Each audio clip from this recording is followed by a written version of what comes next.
Te kuulate saadet, mis räägib poliitikast kristlase pilgu läbi. Te kuulate saadet Sinu riik tulgu. Nii, tere tulemast taas siis kõigile, kes on vaatamas meie podcasti. Sinu riik tulgu on siis taas kord tagasi ja nagu näete, et me oleme natukene muutnud meie nii-öelda tagumist plaani ja kõike muudki.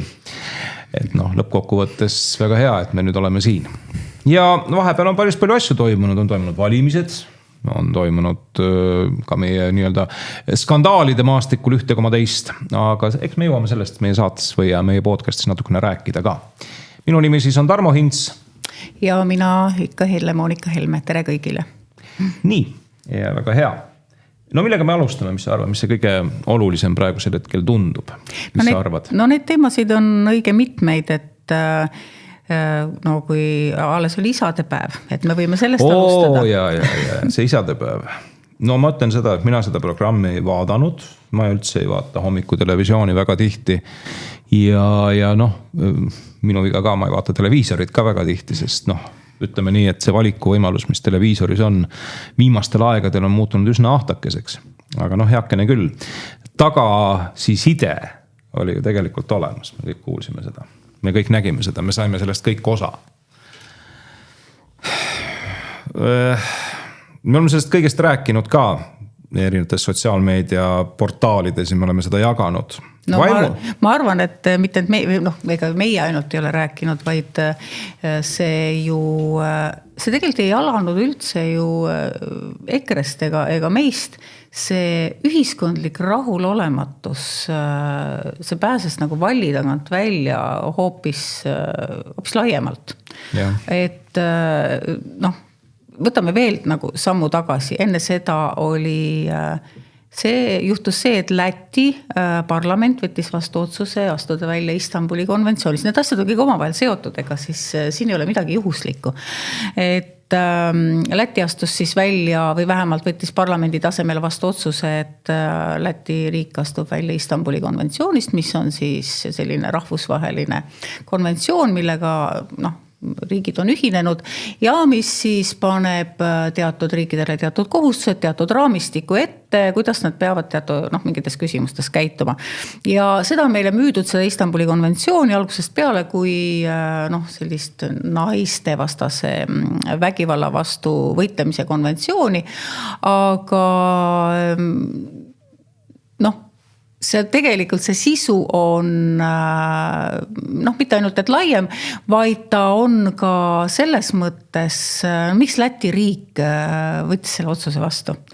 Riiklikult just, et mitte ainult see sisu, vaid ka see, et mis puutub sellistesse rahvusvahelistesse konventsioonidesse ja nendega ühinemisse üldse, siis iga selline osalemine kusagil konventsioonis, kusagil ka ütleme need valitsusvälised organisatsioonid, kus me oleme, eks ole, kõik WHO-d, ÜRO-d, kõik, et need ikkagi, me anname ära grammikese oma enda otsustusõigusest ja oma iseseisvusest, kui me ühineme, kas mõne sellise valitsusvälise organisatsiooniga või mingi konventsiooniga.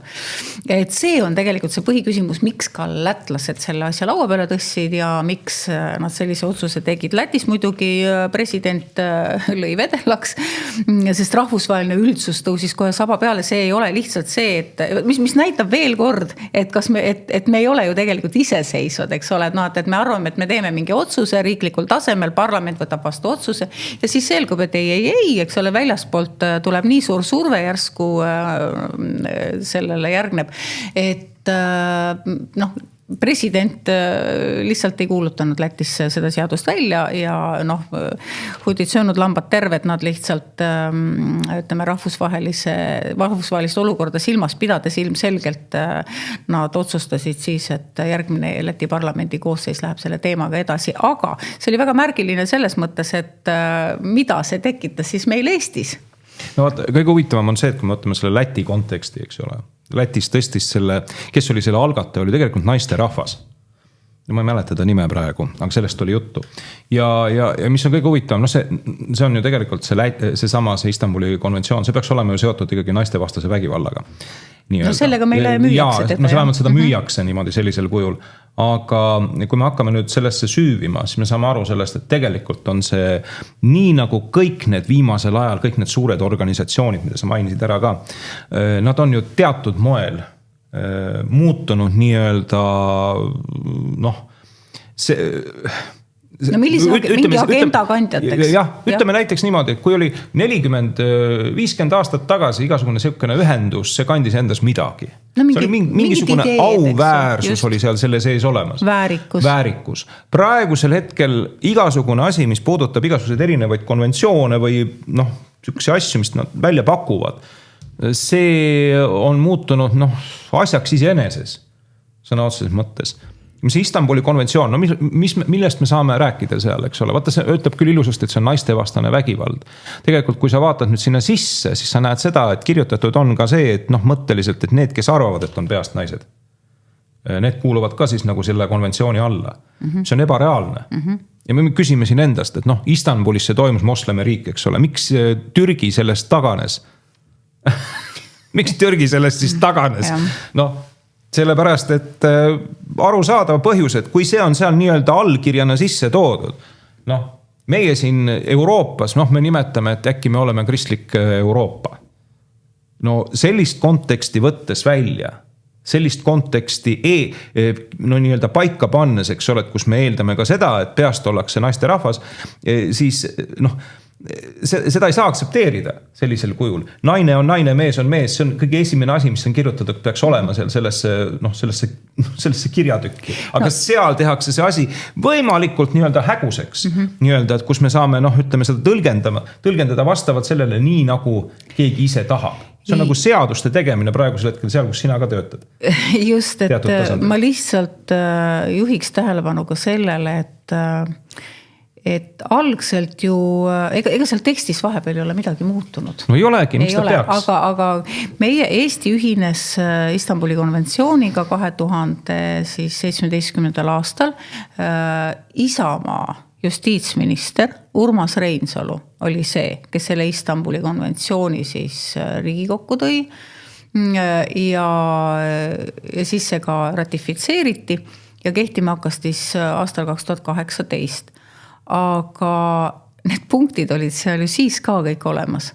Täpselt samad. Jaa, aga kui me vaatame, kui palju on maailm muutunud aastast 2017 ja kus me oleme siis nüüd, et nüüd need seemnekesed olid kõik sinna Istanbuli konventsiooni sisse kirjutatud ja nüüd me hakkame nägema, kuidas need vahepeal on kasvanud, arenenud ja nüüd nad hakkavad õitsema ja viljuma. Ja see on ka asi, miks Läti üritas sellest väljuda ja miks riigid, kes see iseseisvusprintsiip, eks ole, on siin nagu välja tulnud iseseisva otsustamise printsiip, siis kõik need ideoloogilised agendad, mis vahepeal on oma nagu rullunud globaalselt üle maailma, et need on sinna sisse kirjutatud ja vaata, kui kavalalt see seltskond, kes praegu ka survestab neid riike, kes tahaks sellest välja astuda. See sama seltskond on need juba algselt sinna sisse kirjutatud, ainult et me ei saanud arugi, mida see tähendab. Nüüd me saame aru ja nüüd me peame nagu oma jõudu ja energiat panema sinna, et sellest kõigest nagu väljuda. Et see on tegelikult selle asja sisu. No see ei ole kusjuures mitte midagi uut. Ma tuletan meelde, kuidas me omal ajal astusime Euroopa Liitu. Ja seal oli täpselt sama ja moodi. Siis oli ka kõik hoopis teistmoodi. Ja võtame siia juurde, võtame koguduse kontekstis, eks ole. Meil olid Eestis kogudused, nelipühi vabakogudused, baptistid, ma arvan ka sinna juurde, kes kõik võitlesid selle vastu, et seda asja ei tehtaks. Sellepärast, et küsimus oli see, mis neil sees oli. Ja nad rääkisid sellest ja ütlesid selle välja, et see, mis seal on, see ei saa olla hea. No nad juba võitlesid selle vastu ja seal oli palju, eks seda, aga kuna üks probleem oli kogudustel. Kogudustel oli see probleem, et nad ei saavutanud selles suhtes nagu üksmeelt. Meil oli ka üks teine kogudus, mille nimed ma ei hakka nimetama praegu, kes ütles konkreetselt, et ei siis ole midagi halba. Ja kes pärastpoole nüüdse seisuga on nad öelnud, et me ei näinud tulevikku. Nii et selles ei ole mitte midagi uut. See tuli ringiga lihtsalt tagasi. Ja seesama see Istanbuli konventsioon, eks ole, kui sa ei loe allteksti, kui sa ei näe seda pilti, sa mõtled hoopis teistmoodi.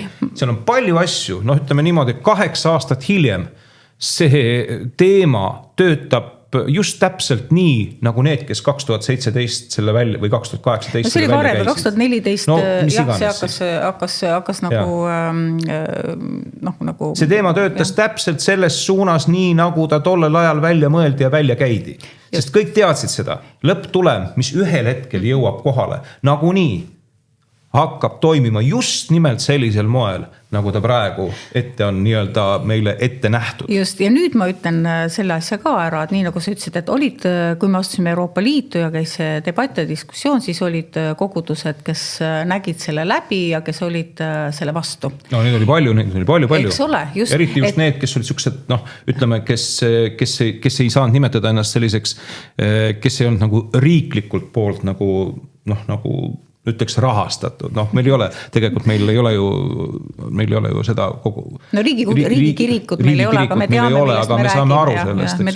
kellest me räägime, mis kogudusest me räägime. Vabakogudused olid need, kes nägid seda asja just sellisel moel. Ma mäletan väga hästi seda, kuidas me astusime Euroopa Liitu. Ja päev ja öö, ennem kui sind hakati neid kokku lugema, neid hääli ja kõiki neid asju, et sinna sisse astumiseks, eks ole, või välja astumiseks või mitte sinna minemiseks. Siis ma mäletan seda, et kogudused tegid palvet. Oleviste koguduses Tallinnas käis palve seal. Paluti selle eest, et seda ei juhtuks. Aga ma ütlen siia juurde, et ega siis see moment, et kui sa nüüd palud, siis ega see ei tähenda seda, et see on niimoodi. Sa pead ennem tegema tööd selles suhtes, aga ma segasin sulle vahele. Ei, ma lihtsalt tahtsin jõuda sinnani, et aastal 2017 EKRE oli Riigikogus ja EKRE oli juba siis sellel vastu. Me nägime juba siis selle läbi, meie nägime selle läbi. Täpselt nii nagu teatud kogudused nägid läbi enne Euroopa Liitu astumist, kuhu see võib välja viia. Ja meie olime ju ka, vedasime tookord seda Euroopa Liitu liikumist. Nii et Eestis on olnud ikkagi kogu aeg teatud jõud ja on olnud väga palju inimesi, kes näevad asju läbi, kes näevad asju ette, kes räägivad asju ette, kes sõnastavad sellega ära, aga keda ei kuulata ja lõpuks läheb ikka nii, nagu on need inimesed öelnud, nagu on, ja me olime ju siis sellele Istanbuli konventsiooniga ühinemise vastu ja veame praegu ka seda liikumist, et tegelikult ka Eesti peaks sealt välja astuma nii nagu Läti, aga jällegi kõik need vastasjõud, kes on olnud ikka kogu aeg selle taga, et me peame minema Euroopa Liitu, me pidime liituma Istanbuli konventsiooniga, me ei tohi sealt välja astuda ja nii. Et need jõud on alati olnud enamuses, aga kuidas ma siis seda ütlen, et ega siis tõe poolel võib alati olla ja ongi alati vähem inimesi, aga tõde võidab alati. Ja vaat sellega ongi see, et vaatame siin, vaatame kas või Lääne-Euroopa seisukohta. Mul ei ole Lääne-Euroopa vastu mitte midagi, kus juures olenemata sellest, mida ajakirjandus EKRE kohta räägib. Me tahame lihtsalt, et see Euroopa oleks nagu päris Euroopa. Me tahaksime lihtsalt seda, et see Lääne-Euroopa oleks see, mis ta oli kunagi. Mitte, et ta oleks nii-öelda suur sotsialistlik ühendus, nii nagu ta kunagi oli Nõukogude Liit. Mitmekesine moslemi riik. Ja see ka sinna juurde, kus juures. Et mis siia juurde saab lisada, ongi just nimelt see, et kui kogudused paluvad, ega siis see koguduste palve tegelikult, erinevate koguduste palve, erinevate inimeste palve ongi see, mis ehitab üles selle, et kes astuvad esile. Sest lõppkokkuvõttes kogudused ise ei pruugi astuda esile, aga nad paluvad sellest, et tõuseks esile neid inimesi, kes astuvad esile. Ja see on päris paljuski, kui me vaatame seda, et kuidas tegelikult Euroopas on olemas, igas riigis on üks tähtsukene ora praegu praktiliselt. Igas riigis on siukene ora, see ei ole ilma asjata. See on see, et nad võivad olla vähemus, aga nad on see ora. Ja nad pressivad ja räägivad. Miks? Aga sellepärast järelikult on selles riigis olemas neid kogudusi, kes on palunud ja sellest piisab ainult ühest kogudusest. Argentiinas oli kunagi ärkamine, see hakkas peale sellest, et üks kogudus hakkas järjekindlalt paluma. Palus ja lõpuks tuli sellest üks suur ärkamine ja sellega kaasnes veel mitu järellainet sellel. Nii et see, mis praegu Euroopas toimub ja ka meil toimub, on tegelikult koguduste palvetöö vili, et olla see ora. Sellepärast, et lõppkokkuvõttes, kui seda ei tehta, siis ei ole ka mitte kedagi, kes midagi teeks sellisel moel. Ja Euroopas on ja Ameerikas on ta veel võimsamad, sest seal, nagu sa näed ju, tegelikult president on juba paigas selle koha pealt. Aga me tulime selle isadepäeva teema juurde.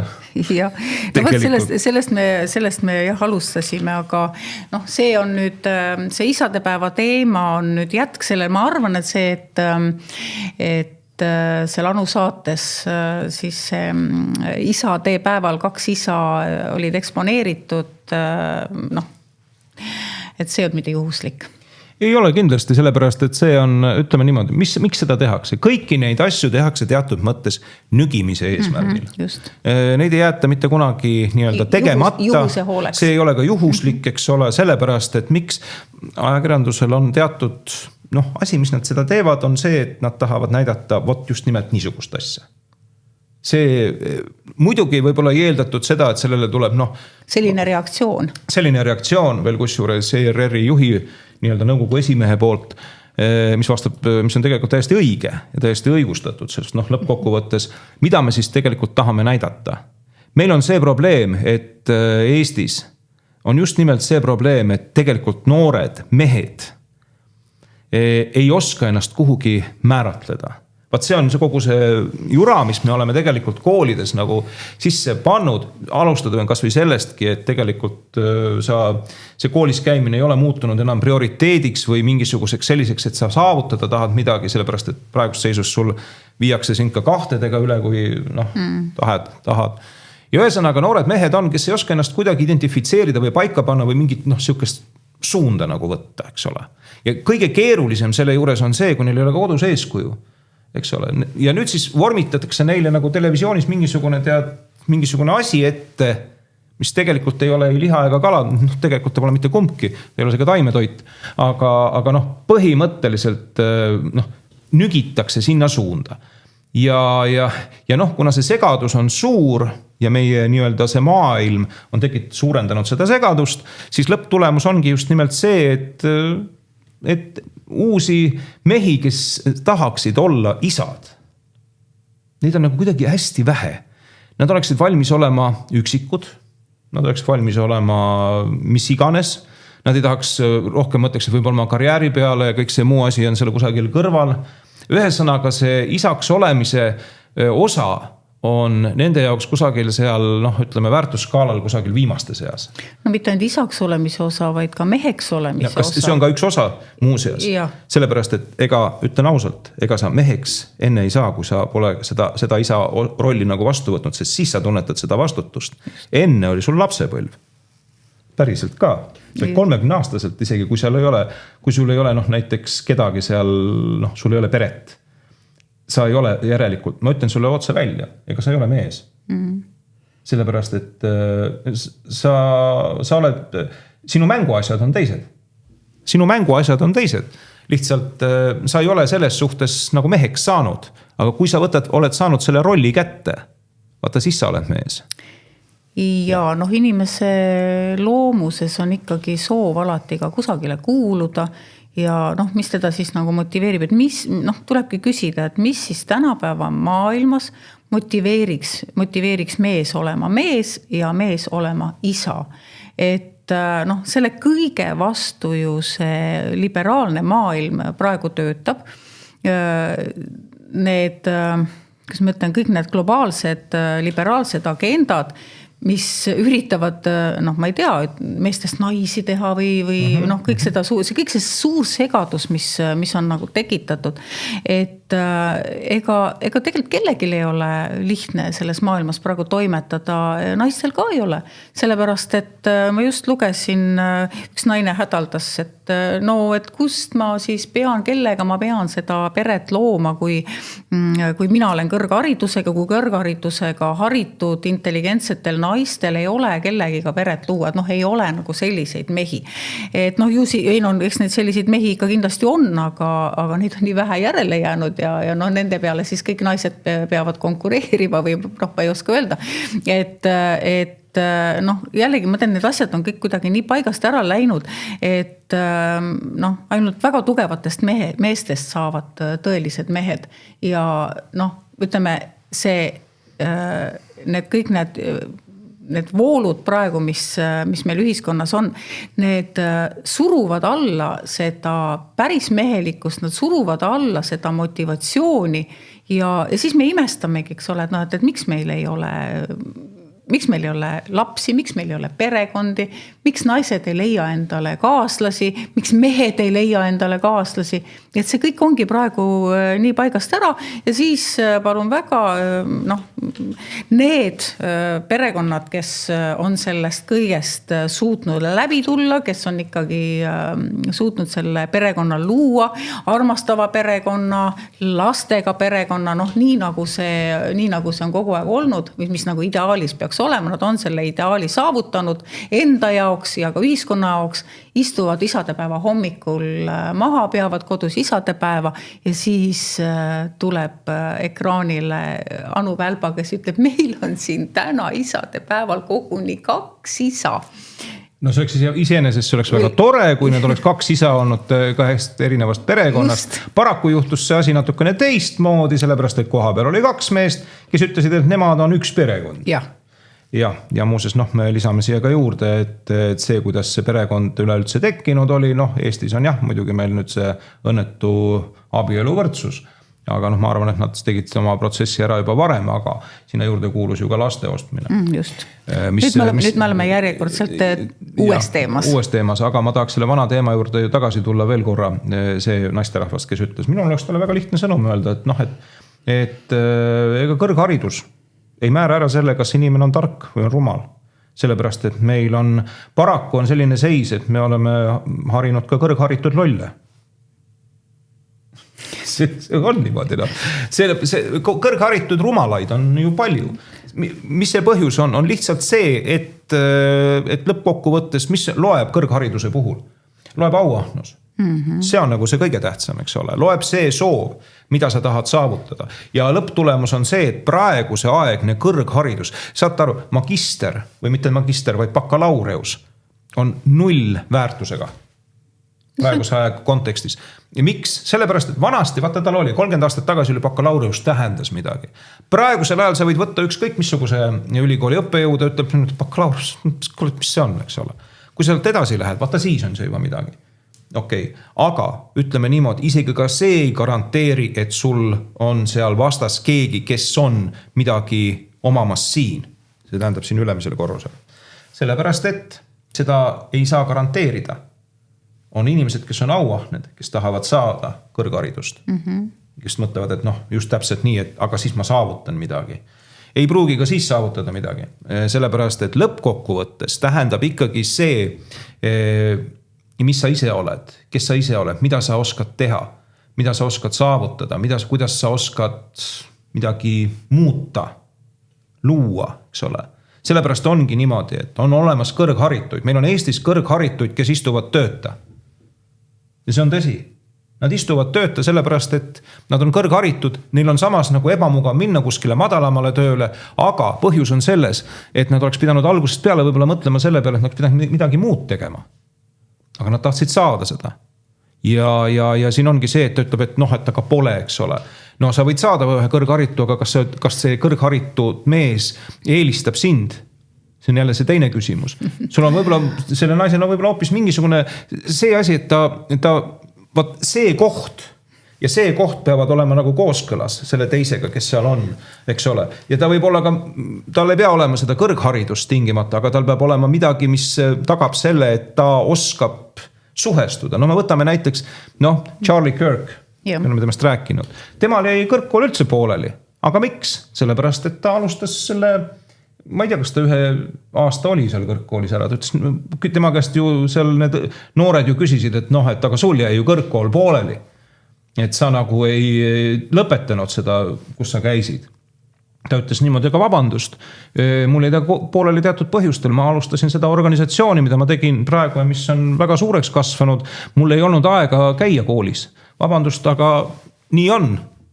Ja praegu see kõrgkoolid muuseas lisavad juurde vähemalt meie, nii-öelda lääne pool, teatud annuse vasakpoolsust ka. No, see on veel kõige hullem. Ja no kui sa vaatasid neid Charlie Kirki debatte, mida ta käis just nimelt kõrgkoolides, kui ta ilma selle positsiooni saavutanud, ta käis just nimelt kõrgkoolides tudengitega väitlemas. Ja kui sa nagu vaatad neid debatte, siis kes on nii-öelda need haritud noored, kellega ta seal debateeris, sellised imelikud lillade peadega, sellised nagu vedelad, jõuetud. Ühesõnaga. No neil peaks olema midagi. Mis on sellest haridusest siis kasu, kui see muudab kõrgharidusest kasu, kui see muudab sind selliseks. Nii et ma saan täiesti aru Charlie Kirkist, kes ütles, et mul ei ole sellist kõrgharidust vaja, sest ma ei taha muutuda selliseks. No vaata, siin ongi 50% sellest ajast, mis sa seal saad, seal kõrgkoolis. Sa saad just nimelt seda, mida on vaja. Aga see ülejäänud 50 praegusel ajal on muutunud selliseks, mida sulle vaja ei ole. Sest ma olen kusjuures paraku see on, sellepärast, et praegusel ajal ongi see, et mitte ei õpetata sind seda, et mõtlema, nii nagu peaks kõrgkool tegema, vaid õpetatakse seda, kuidas mõelda väga paljudel juhtudel. Ja see on kõige suurem probleem. See on kõige suurem probleem ja ma arvan, et selles suhtes seda vanasti ei olnud, ütleme lääne ülikoolides seda ei olnud, sellepärast, et sind õpetati mõtlema selle koha pealt, mis puudutas seda, mis sa omandasid. Sellepärast, et see oli vajalik. Aga praegusel hetkel luuakse sulle selline pinnas, kus sa ütleme niimoodi, et kõigepealt tulevad kõrgkooli õppejõudude omad veendumused sealt, eks ole? Nad hakkavad nii-öelda üks ühele neid veendumusi üle võtma.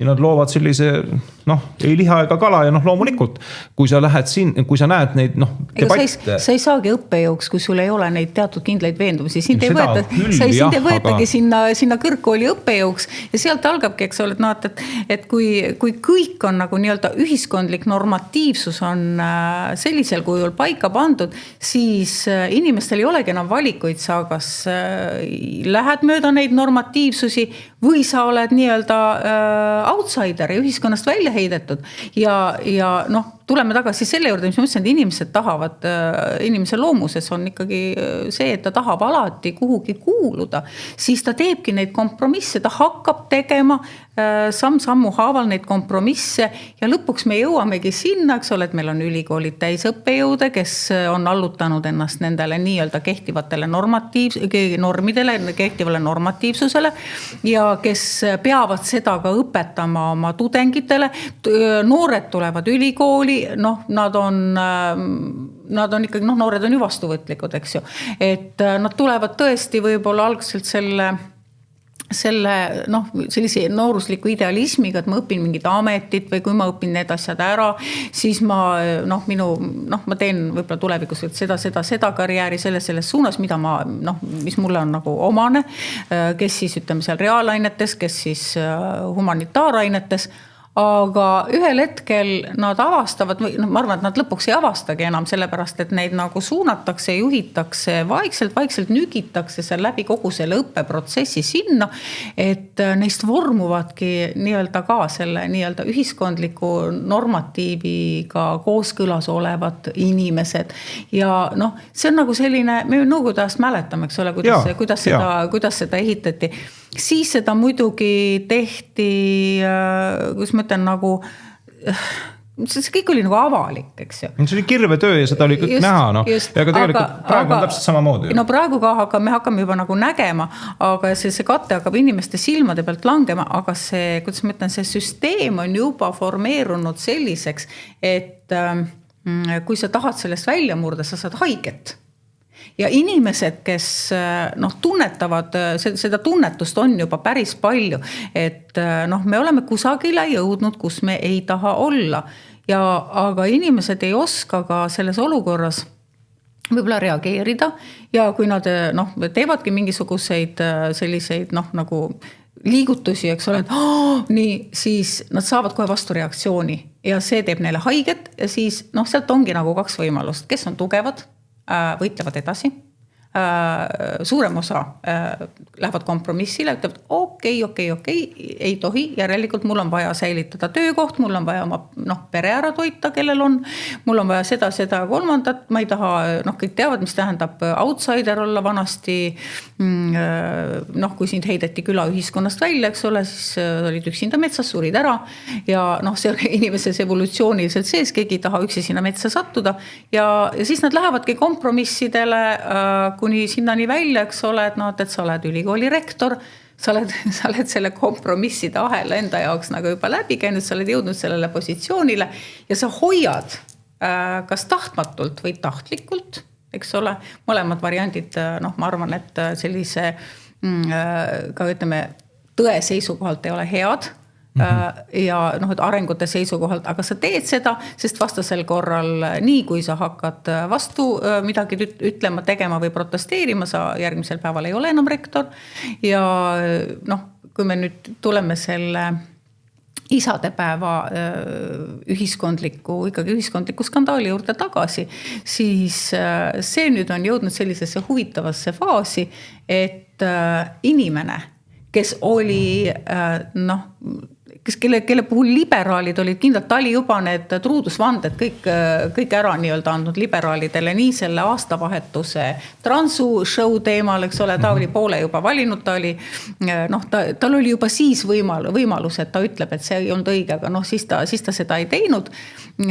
Ja nüüd, üllatust, ütles ta need mõned sõnad ja nüüd me näeme ühiskonnas tegelikult seda, kuidas seda sama inimest, kes on kõik need kompromissiastmed läbi käinud, et jõuda sellele positsioonile, kus ta oli, kuidas teda hakatakse tühistama, sest ta ütles selle väljakujunenud süsteemi jaoks midagi valesti.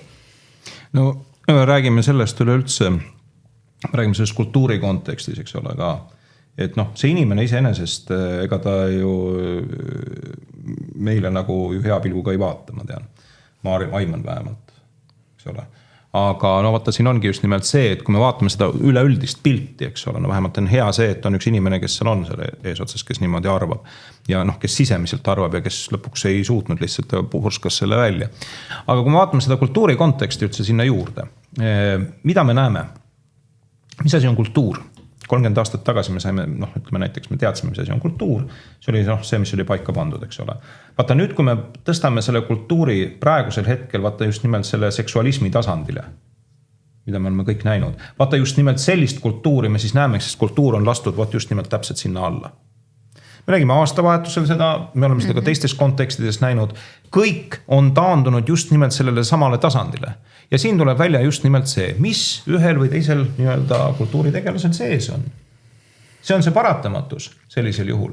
See on kogu aeg niimoodi olnud. See ei ole mitte midagi ei ole muutunud. Ja nüüd, kui seal on üks inimene, kes ütleb, lõpuks ütleb selle välja, mis ta tegelikult mõtleb, sest ta tegelikult ilmselt arvatavasti mõtleski nii. Ta on piisavalt pikalt ja kaua elanud. Ta on ju kõike neid asju näinud, eks ole, ja ta ei ole selles suhtes olnud nagu. Sellepärast, et me oleme kultuuri tõmmanud sinna allapoole vööd. Ja see tähendabki seda, et kui me räägime just nimelt seda, et kui me kõik see, mis puudutab just nimelt kõik, mis me oleme näinud ja millest me oleme kogenud erinevates hetkedel, mida me oleme pidanud vaatama, siis see ongi selle kultuuri nii-öelda välja toomine.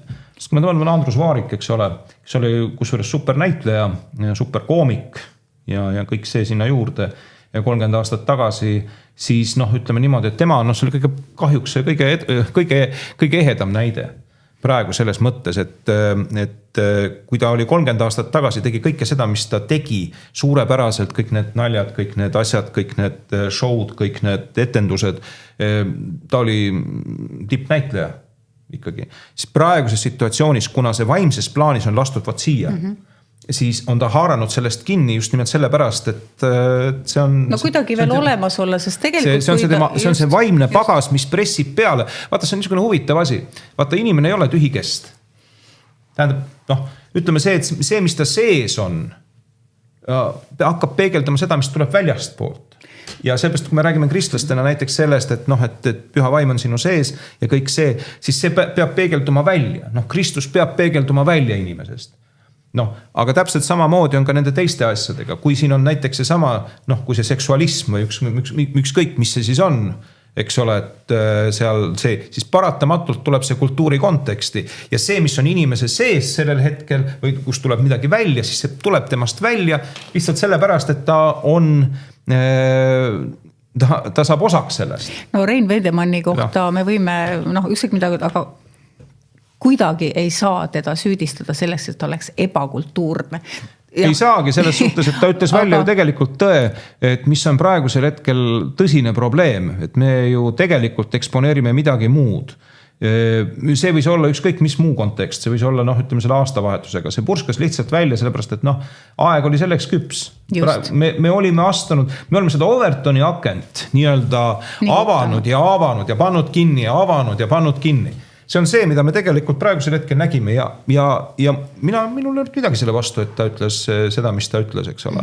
Ma võin muidugi siia juurde, et võib-olla ERR-i ei pea lahti muutma või üldse ära kaotama. Ei, keegi ei taha teda ära kaotada, seda ei ole ka keegi öelnud. Kogu see situatsioon on lihtsalt see, et me peame, kuna meil on rahvusringhääling, mis tegelikult peaks eksponeerima ikkagi seda, mis inimesed ootavad, neil on teatud ootused selles suhtes, siis vabandust, aga me ei saa 90% ära unustada, kes siin Eestimaal elavad ja kes tahavad seda vaadata ja kes tahavad saada head elamust, selle 10% asemel. No meil on, jällegi nüüd tuleme selle, tõstsid selle ERR-i teema üles, et ta on rahvusringhääling. Meil on, me räägime rahvusest, me räägime rahvuskultuurist ja me oleme 30 aastat ju ikkagi, me taas iseseisvusime ju ka ikkagi sellel, kuidas ma ütlen, suurel rahvusliku liikumise, ärkamise pinnalt. Ja see on meid ikkagi toonud tänasesse päeva ja seda üritataksegi nüüd ära tühistada, mille siis nii-öelda rahvusringhäälingus pakutakse rahvuskultuuri pähe transude show'd, kus loobitakse beebisid ja mõnitatakse emadust, nagu see, mis oli aastavahetusel, eks. Aga kultuurist rääkides siis, mis on nagu kristliku kultuuri põhiolemus olnud ikkagi aasta aega on see, et me püüdleme kusagile ülespoole. See on kõigi kultuuride, et kultuur peab olema asi, mis sind ülendab. Kultuur on asi, mis, millest sa ise osa saades tahad saada endast paremaks. Aga kui me vaatame, mida praegu pakutakse meile kultuuri pähe, siis see on madalkultuur. No see ongi, ma ütlesin seda sama välja. Ja. See ongi see, et mis puudutab seda, et kui meil oli see kultuur, eks ole, ütleme 30 aastat tagasi, me teadsime, mis see oli. Me teadsime seda, mida me lõime. Need inimesed, kes tegid midagi, nad teadsid midagi, et sellel on olemas, ole sa siis seksualist või mingi muu asi tahes, aga see ei olnud määrav sinu elus või ütleme kultuurilises plaanis. See ei olnud määrav, sellepärast, et see ei olnud oluline. Ütleme ükskõik mis, eks ole. Ma ütlen siia juurde, mind ei huvita see, mis Freddie Mercury eraelu oli. Mind huvitab see, mis tema lõi. Ja vaata see ongi just nimelt see, mis meil praegu on. Praegu on toodud esiplaanile see, mis keegi on nii-öelda oma, mis seksualist keegi on. Ja just tänu sellele, läbi selle on loodud ka siis see, paratamatult ongi see on paratamatus siia juurde. Kui me loome selle pildi, et alustame sellest, siis kogu kultuur taandubki just nimelt sellele tasandile. Kogu kultuur taandubki just nimelt sellele, mis on allapoole vööd. Sellepärast, et see on tõstetud esiplaanile, paratamatult see tõuseb lihtsalt esile siis. Ka meie igasugustes muudes programmides ja kõiges muuski. Ja sellepärast, kui see asi läbi lõigata, siis me saame minna tagasi selle juurde, mis meil kunagi oli. aga kui seda läbi ei lõika, siis me näeme samasuguseid sõna otseses mõttes perverssusi edaspidi ka. No just, et see kindlasti see nii-öelda allapoole vööd teemad ei ole, ei peaks olema kultuuri põhiteemad, ei peaks olema kultuuri eesmärk. Ja selles mõttes kindlasti on olnud nii-öelda erineva seksuaalsusega inimesi, kes on loonud väga kõrgeid, väga suurt kultuurilist väärtust. Selles see on mõttes, nende primaarne. See on nende jaoks primaarne. Mida me peame ka, ütleme, selliseks, ülendavaks või tõstvaks kultuuriks. Et aga niipea, kui sinna, kui seda hakkavad tegema inimesed, kes lisavad sinna oma selle nii-öelda allapoole vööd elemendi, nii läheb asi käest ära. Ei ma räägin, et see on tegelikult õhus. See on vaimne plaan, eks ole, et kui see on niimoodi paika pandud, et eelistatud, võtame näiteks see Euroopa Liidu see plaan, eks ole, mida nad plaanivad teha, et tõsta need nende homoseksuaalide seda asja veel kõrgemale või ütleme seda toetust, eks ole, et riigid peaksid hakkama jälgima seda ja teist ja kolmandat, siis see näitab tegelikult kultuurilist plaani. See ei ole ainult see ongi see sama asi, et see on kultuurilist plaan. Järelikult kogu see kultuur mandub ära just nimelt sinna allapoole vööd teemadele, sest see ei oska teistmoodi. See ei saa olla teistmoodi. Aga tuleme piibli juurde, mis piibel ütleb, eks ole. Piibel ei ütle kusagil, et homoseksuaalid tuleb kividega surnuks loopida. Mitte kusagil. Ta ütleb lihtsalt, et see on patt. Vanas testamendis see ilmselt võis olla, et see võis juhtuda. Aga ta ütles seda, et see on inglis keeles öeldakse selle kohta abomination, see on siis jõledus. Just, et ta ütleb, et see on jõledus ja see on patt ja see on nagu väga kindlalt seal ja kusagil ei ole öeldud, eks ole, et homoseksuaalid ei tohi elada või tegutseda või mida iganes. Nad on alati, neil on võimalus tulla kirikusse, saada sellest armust osa, aga selle oma pattu peavad nad jätma kiriku ukse taha. Seda peavad kõik inimesed tegelikult tegema. Seda peavad kõik inimesed tegema. Selles suhtes ei ole seal selle koguduses ja Jeesuse jaoks ei olnud erikohtlemist. Just. Et nüüd on, nendel on vaata see, eks ole, nemad on nüüd nii, et nemad peavad saama erikohtlemise. Et ei ole. Kui see on pats, siis sa lähed sinna kogudusse, sa pead selle panema kõrvale, kui sa tahad, et see asi muutuks sinu elus. See on täpselt samasugune patt, eks ole, kui see, mis sa teed teise inimese vastu, kui sa teda, ma ei tea, kiusad või kui sa oled liiakasuvõtja või kui sa alkohoolik, eks ole, kui sa tapad, kui sa varastad, eks ole, täpselt, ta on täpselt samasuguses reas ja täpselt samasuguses reas on ta ka nende pattude hulgas, et kui sa tuled kirikusse, mis sa pead panema maha. Jah, et see ongi see, muidugi see on, vaata, siin ongi üks sihukene huvitav, et mismoodi see kõik välja näeb. Alkohoolik, eks ole, alkohoolik tegelikult sisemiselt teab, et see, mis ta teeb, on vale. Ta teab seda, et see on probleem tema jaoks, ta teab seda, kui ta tahab selle vastu võidelda loomulikult, sest seal on ka suur asi tahtmine. Alkohoolik teab seda, et see on probleem tema jaoks. Järelikult ta peab sellega midagi tegema, aga siin on jälle see küsimus, kas ta tahab, kas ta jõuab, kas ta suudab, eks ole. Aga see on enamalt jaolt kõik tal siin selles kohas kinni. Aga vaatame, kui palju näiteid on selles, et kui Jumal tuleb, kui ta võtab Jumal abiks, eks ole, siis ta suudab. Muidugi, ja siis ta võtab Jumal abiks, ta suudab ja saab sellest lahti ja ongi kõik. Homoseksualisti puhul ta üritab tõestada, kui ta seal on, eks, ta üritab tõestada enda jaoks ära seda, et see, mis ta teeb, on õige. Vaata, siin ongi see vahe. Peale selle pluss see, et tal on see füüsiline pool selle asja juures. Ta üritab enda jaoks tõestada ära, et see on õige. Ja vaata, siis tekivad need käärid. Sest tegelikult see ei ole õige. Tegelikult ei ole õige. See on suur osa inimesi on sellega isegi kaasa läinud, arvavad niimoodi, et piiblis ei ole selle kohta midagi kirjutatud. On, Uus testament on kirjutanud, Vana testament on kirjutanud. On selle kohta väga, üsna korralikult kirjutanud seda, mis tähendab see asi, mis see on. Et ühesõnaga ja siis ongi just nimelt see, et kuna nad ütlevad ise enda jaoks, et aga ma olengi selline ja eks ole, ja et ta ise ei näe seda asja ja igasugused muud põhjendused sinna. Ja siis võib öelda lihtsalt seda, et valetamine ise endale on selles kontekstis palju suurem. Pluss veel sinna juurde see füüsiline pool, millest sa pead ka hakkama siis välja tulema. No täpselt samamoodi, eks ole, kui füüsiliselt sa oled kellegi teise inimese ära tapnud, eks ole, sa pead ka, eks ole, sa tead, et see on vale ja sa pead sellest välja tulema. Jaa, vaata, siis seda teatakse, et see on vale, aga vaata, nende jaoks on see niisugune, ma ütlen, et see on, tapjal on kergem aru saada sellest, mis ta on teinud.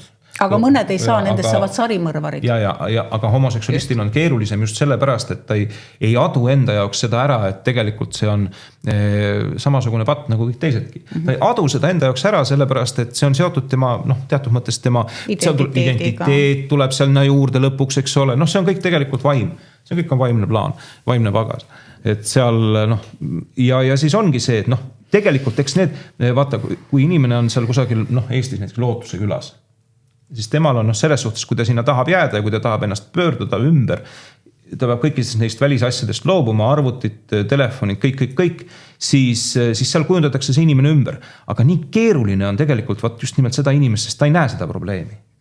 Aga see ei ole lootusetu, sellepärast, et Jumal on ju muutnud neid. On ju päris palju neid inimesi, mehi, naisi, kes on olnud ennem, ütleme, selle sama asja sees ja on saanud sellest vabaks. Eestis, kus juures meil ei ole selliseid kohti, kuhu minna, kes on seotud selle asjaga nagu homoseksualism. Aga ma tean, et mujal maailmas on ja seal on selles suhtes on positiivseid näiteid küll ja küll.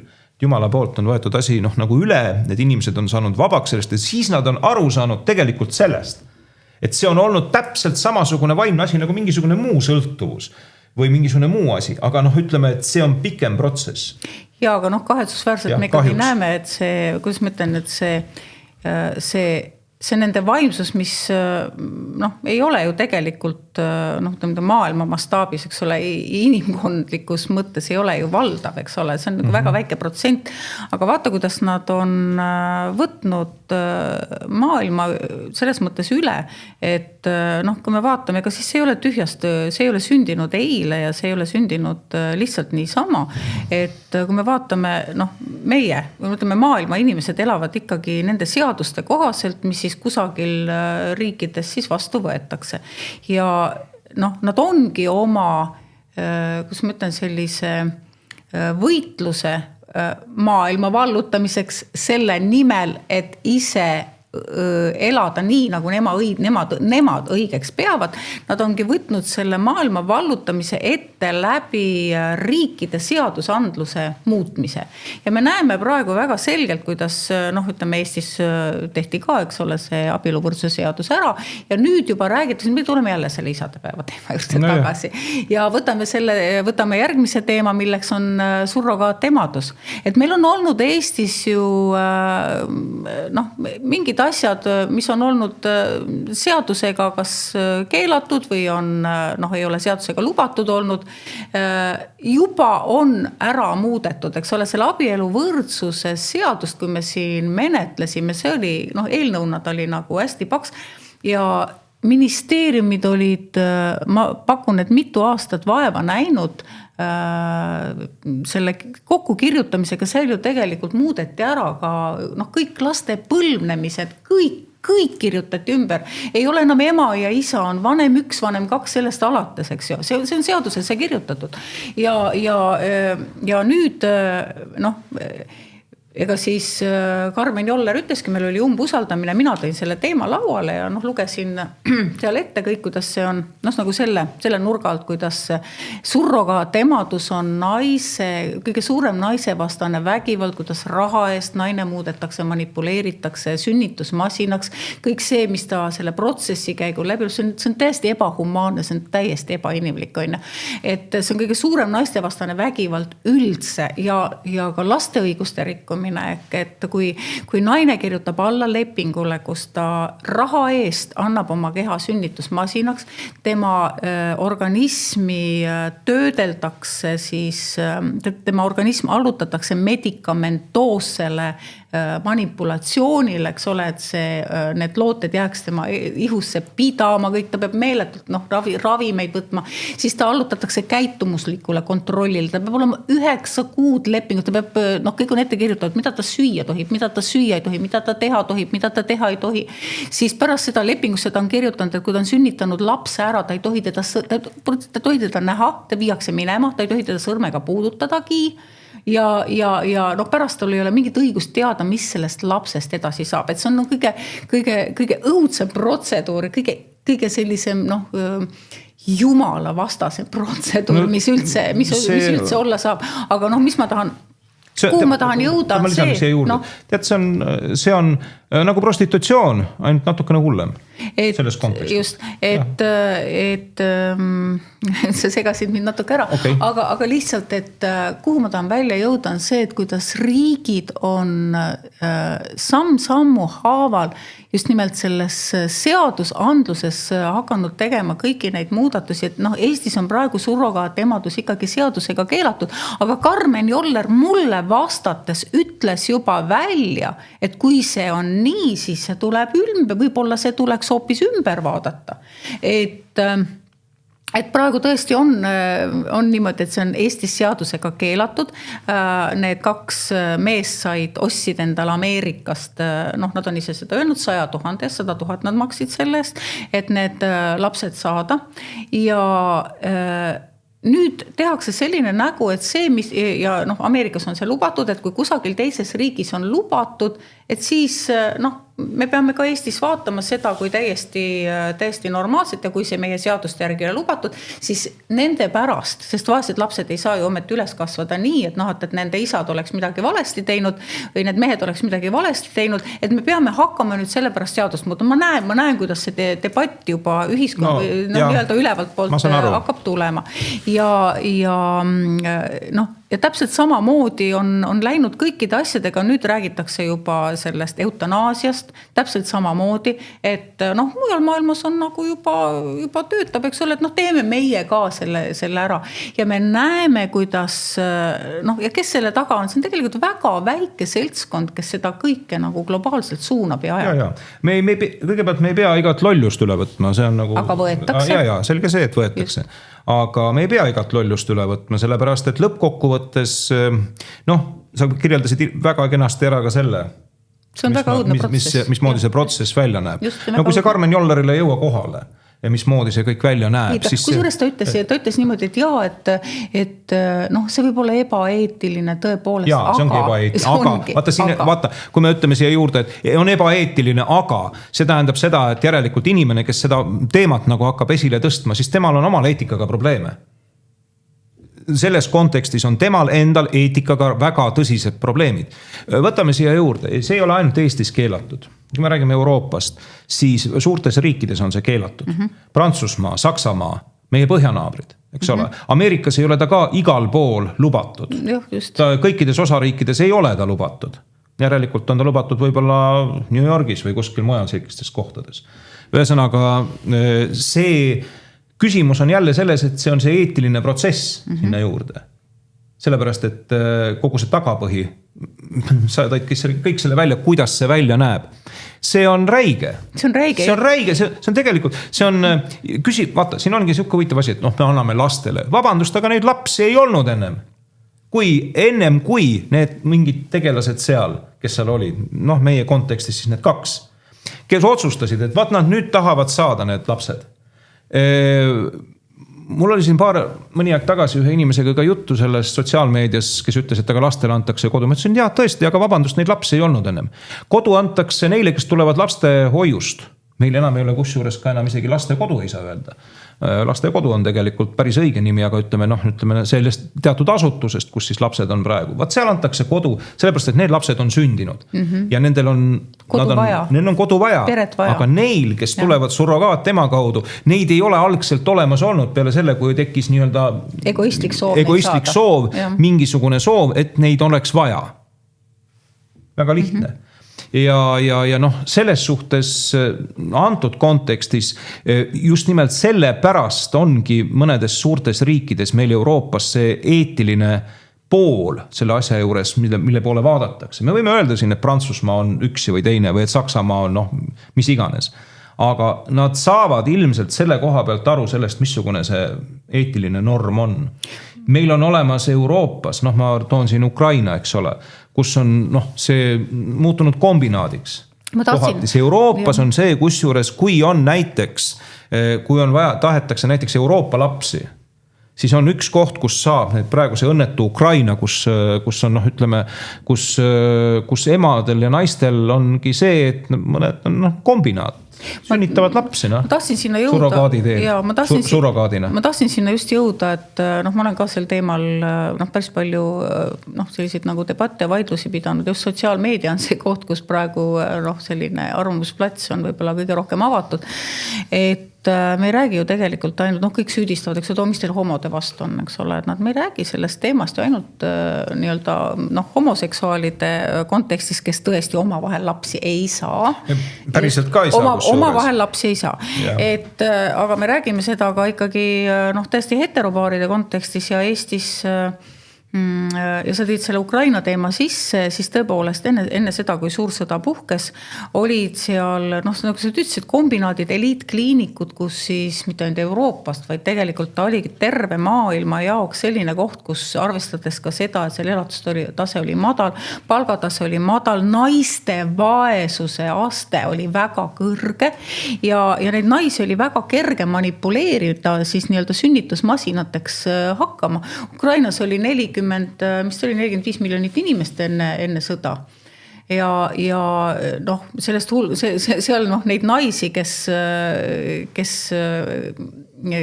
keda ära kasutada sellel räigel moel oli ju tegelikult väga palju ja seda ka tehti ja ühes Eesti naiste ajakirjas mõned aastad tagasi oli isegi selline positiivne lugu, kuidas siis Eesti abielupaar, kes ei saanud lapsi, tervislikel põhjustel, nad proovisid, kõik variandid olid neile ära proovitud, mis nii-öelda, ka see kehaväline viljastamine, mis tegelikult siin tuuakse ka see teema sisse, et aga kas sa oled siis ka kehavälise viljastamise vastu, et see on ka tehnoloogiline manipulatsioon, see tehnoloogiline teaduse tehnika revolutsioon on siis nii kaugele jõudnud, et see võimalus tõesti on, aga sellisel juhul jääb laps ema juurde. Ja ta jääbki, eks ole, ta ongi nagu päriselt, teda ei võeta ema käest ära, teda ei viida kusagile maailma teise otsa, ei tea kellele, ei tea milleks. Et aga ma nüüd lähen selle Ukraina teemaga edasi ja tõesti, ja siis seal oli see protsess ära kirjeldatud, et ma ei räägi, see ei ole külajutt, see kindlasti see artikkel on ka kusagilt leitav, kuidas nad siis leidsid Ukraina, nad vaatasid mujal maailmas ka ringi, aga maru kallis oli igal pool, vaat just nimelt.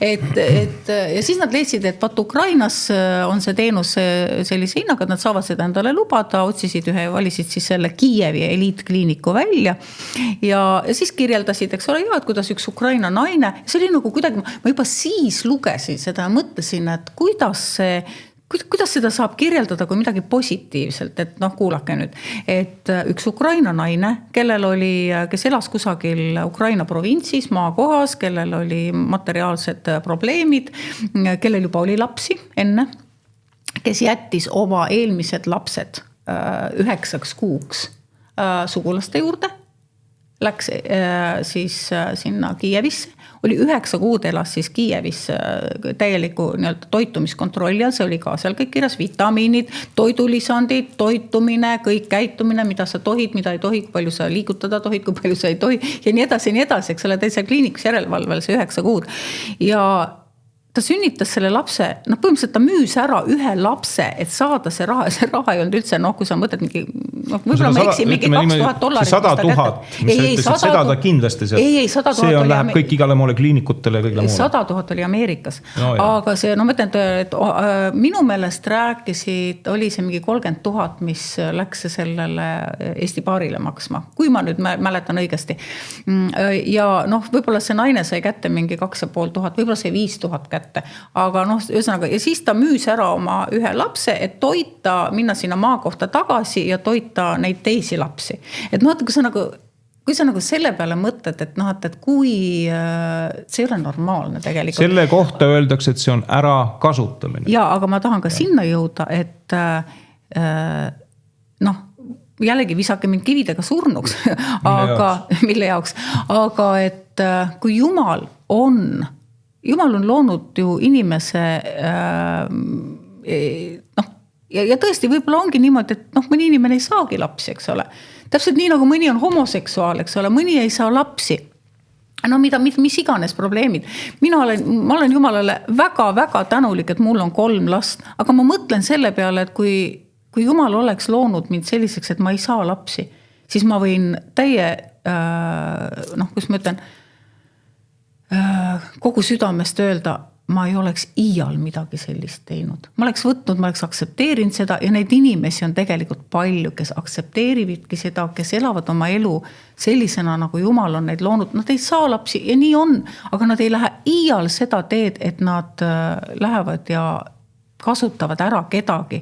Et siis lõpuks, ma saan aru, väga suur rõõm on seda last saada pärast, aga ja oma kätel hoida, et ja sellisel kujul, eks ole, kui ta läheb nagu etero perekonnas, seal ongi, eks ole, mehe osa ja selle naise osa, aga lihtsalt üks naine on vahel olnud ära kasutatud sünnitusmasin raha eest. Et kui sa nagu mõtled, mina kristlasena ei teeks seda, aga kõik inimesed muidugi ei ole kristlased ja maailm praegu soodustab seda ja liigub nagu sinna poole, et see on normaalne, normaliseerib seda kõike ja minul nagu kristlasena on seda väga kurb ja valus vaadata.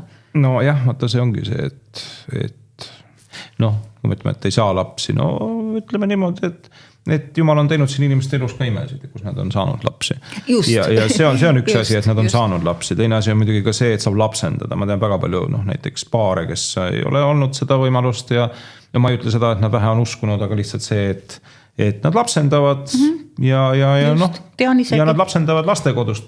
Just. Ja ei võta neid kui sa ei tee nii-öelda teistele inimestele elu raskemaks. Ja imelised perekonnad, imelikud saatused lastele, imelised saatused lastele. Just. Ja see on võimalik, sellepärast, et sellised asju ikka tehakse. Aga, mis siis ikka? Kuule, aga me oleme siin pikalt nüüd arutanud seda teemat ja ma arvan, et eks me tõmbame selle asja kokku. Eks siin ole muid asju ka rääkida, mis on, et maailm on selles suhtes nagu huvitav, eks ole, et Ameerika maal on praegu New Yorgist võib rääkida natukene siia juurde, aga sest me jõuame rääkida natuke hiljem ka, vaatame, mis seal toimuma hakkab. Ja siis saame sellel teemal ka rääkida, sellepärast, et üks mul siin rääkis just, et mis New Yorgist nüüd saab. Midagi ei saa. Kui asi läheb keeruliseks, ega siis linn on linn, finantskeskused viiakse mujale lihtsalt ja ega siis Mamdani ei ole president, vaid ta on lihtsalt ühe linna peaks nüüd määratud, kes tuleb välja, et ei saa üldse aru, kuhu ametisse ta on astunud, aga see on teine teema. Sest me jõuame kindlasti veel rääkida ja Ameerika teemadel ja ka Eesti teemadel ja valimised praegu veel tegelikult pole lõppenud, sest valimised pole veel kinnitatud, aga loodame, et kui see saade tuleb, et siis on võib-olla mingisugust infot ka selle kohta, eks ole, sest tegelikult meil on ju öeldud, et meie valimised on ebaturvalised, aga see on ka juba teine teema. See on see valimiste teema, mida ka, eks ole, sotsiaalmeedias jällegi sellel platvormil, kui palju, see on jällegi, see on muutunud usu küsimuseks ja ma ütlesin, meil oli see teema arutelu siin Riigikogus ka ja ma ütlesin, et põhiseaduse paragrahv 60, seal on 3 kriteeriumid kirjas, mis asjad on valimised ja kusagil põhiseaduses ei ole kirjas, et valimised on usupõhine. Et see, mis seal musta kasti sees sünnib, inimesed ütlevad, et et pettusi saab teha ka sedelvalimisel ja me teame, et saab teha, alati saab petta inimesed on alati sellised, et ikkagi see pettuse ja mingisugune omakasumoment võib sisse tulla, aga seal saame me kõik kontrollida, kui vaja, võtame pabersedelid uuesti välja, loeme uuesti üle, siis tuleb komisjon kokku ja vaidleb, kas see on 1 või 7 ja nii edasi ja lõpuks teeb otsuse. Aga e-valimiste puhul me sinna musta kasti sisse mitte keegi ei näe, eks ole, seda kontrollida tegelikult ei saa, see kontroll on ja ka kogu see tegevus seal musta kasti sees on ühe väga väikese seltskonna käes ja sellele kõigele, neid kaebusi tuleb iga aasta järjest rohkem ja miks praegu valimistulemuste väljakuulutamine ka venib, on sellepärast, et sel aastal on jälle mitte ainult EKRE ei teinud neid kaebusi sinna, vaid neid kaebusi on palju rohkem, nad on kõik Riigikohtus, aga me teame, kuidas Riigikohtust need otsused tulevad, et ma arvan, et siin lähipäevade jooksul Riigikohus teeb otsuse, et kas ei ole kaebeõigust või ühesõnaga, need lükatakse kõik laualt maha ja elu läheb edasi, noh, me võime siin öelda, kas see on õige või ei ole. Eks ajalugu annab sellele oma hinnangu, nagu ta ka kõikidele muudele asjadele annab, aga noh, ütleme, et see, mis toimub seal New Yorgis ja kõik mujal, mõtlen, et ja noh, ka see, et praegu oli see 2 isa meil seal ETV eetris isade päeval, et vahel mõtlen, et ju siis sellised asjad peavadki juhtuma, et ilmsiks tuleks, mis on tõde ja mis on vale. Jah, et inimestel oleks ülevaade sellest ja noh, väga hea, kui on, sellepärast, et nad saavad mõelda ja nad saavad teha oma järeldused. Kus kohas, mis ajal ja mis moodi me elame. Nii et selles suhtes ongi see, et igasugune siukene asi on tegelikult positiivne, sellepärast, et ta peaks lajatama nagu nii-öelda näkku. Ja sellest peavad inimesed, ka need, kes on nii-öelda natukene tuimad, nad peavad sellest tegema oma järeldused. Sest lõppkokkuvõttes nad kas mõtlevad selle peale positiivselt või nad mõtlevad negatiivselt. Ja noh, ütleme niimoodi, et negatiivselt tähendab seda, et järelikult on mingisugune protsess selles suunas tulemas, et aga ma ei saa sellega leppida. Ja noh, võtame ühte teemat, mida me ei ole veel puudutanud, noh, me hakkame nüüd neid saateid jälle tegema siin valimiste ajal, läks meil natukene kiireks olgem ausad, aga noh, järgmine, millega nüüd jälle tullakse selles samas võtmes, mis oli siis abieluvõrdsus, siis kõik need muud asjad, nüüd tullakse olukorras, kus meil on totaalne demograafiline kriis ja totaalne, noh, inimeste vahelised suhted on kõik käest ära, ühiskond on ära lõhestatud, siis noh, miks lapsi ei sünni, mehed ja naised on vahel tülli aetud juba, nüüd tullakse veel nõusoleku seadusega ka, et ühesõnaga, et sa ei saagi nagu lapsi üldse saada, sellepärast, et enne kui sa üldse sellele lapse saamise protsessile saad aluse panna, enne kui sa üleüldse võib-olla nagu noh, tutvuma hakkad, pead sa hakkama selle peale, et noh, et millal ma siis selle paberi alla kirjutan. Ma mõtlen, kui absurdseks võib minna, aga noh, ma mõtlen, see on jälle nüüd meile laua peale tulemas. Aga jällegi ma mõtlen, et võib-olla ka sellised asjad praeguses ajas lihtsalt peavad juhtuma, et inimesed ärkaksid ja noh, saaksid lõpuks aru, mis on tõde ja mis on vale. Ja nad ärkavad nagu nii. Seda ma võin öelda, sellepärast, et igasugune asi, mis on olnud, nad ärkavad nagu nii. Amen. Ja ma usun sellesse ärkamisse ja arusaamisse, sellepärast, et praegusel ajal, noh, ma ütlen siia juurde, et kogudusse tuleb inimesi järjest juurde. Tulevad sinna juurde need, kelle arvad, et mitte kunagi ei ole tulnud, sest nad tahavad saada aru sellest, et mis toimub. Mis toimub, mis jaburus see on, eks ole. No võtame Ameerikas, kui kas või pärast Charlie Kirki surma kogudused, inimesed jooksid kogudustesse, piibleid osteti meeletult palju ja see trend praegu jätkub Ameerikas. Eriti, kusjuures kõige olulisem on see, et noorte seas, sellepärast, et see tekitas, noh, tegelikult oli Charlie ikkagi populaarne noorte seas. Väga populaarne, sest olgugi, et noh, seal need, kes debateerisid temaga olid, noh, tundusid, et nad on kusagilt teisest maailmast. Sest ta oli populaarne, sest ta tegelikult, noh, ta oli see, kes suhtles nendega. Ta suhtles nendega, ta kutsus üles, noh, kaasa mõtlema erinevatesse asjadesse, eks ole. No seal oli muidugi ka see, et miks pärast tekkis tal vastuseis ühe teise mehega, kelleks oli siis Nick Fuentes, kes on hoopis teist masti mees. Aga noh, mina olen selles suhtes nagu Charlie Kirki pooldaja. Ma Fuentest nii palju ei poolda. Aga noh, nad on kõik selles suhtes nagu, noh, jah, aga ma ütlen, et see, mis toimus praegu, oligi just nimelt siukene, noh, nagu tõuge, siukene ärkamise tõuge, nagu mis tõi inimesed kokku ja viis nad kogudusse, et aru saada sellest, mis on mis. Just ma mõtlen, et mida rohkem, noh, see ongi nagu meie lootus ka, et mida rohkem see segaduse vaim maailmas oma segadust küllab, seda rohkem inimesed hakkavad otsima seda tõde, mis on selle poolel, kes on kogu selle maailma loonud. Nojah, nii lihtne see ongi. Just. Nii et kogudusse tuleb kindlasti inimesi juurde, nii et olge valmis vastu võtma koguduse juhid kõiki neid, kes teie juurde tulevad ja küsimusi küsima hakkavad. Ja õieti juhatama neid. Ja õieti juhatama neid. Just. Peate selleks valmis olema. See aeg ei ole kaugel. Nii, aga sedamoodi siis tänane Sinu riik tulgu saade. Eks või podcast, ükskõik kuidas me ta nimetame siis. Ja ma arvan, et eks me varsti tule tagasi, nii nagu Monika lubas. Nii et kohtume. Just, ja olge kõik üliväga õnnistatud ja olge julged ja olge terved. Kohtumiseni.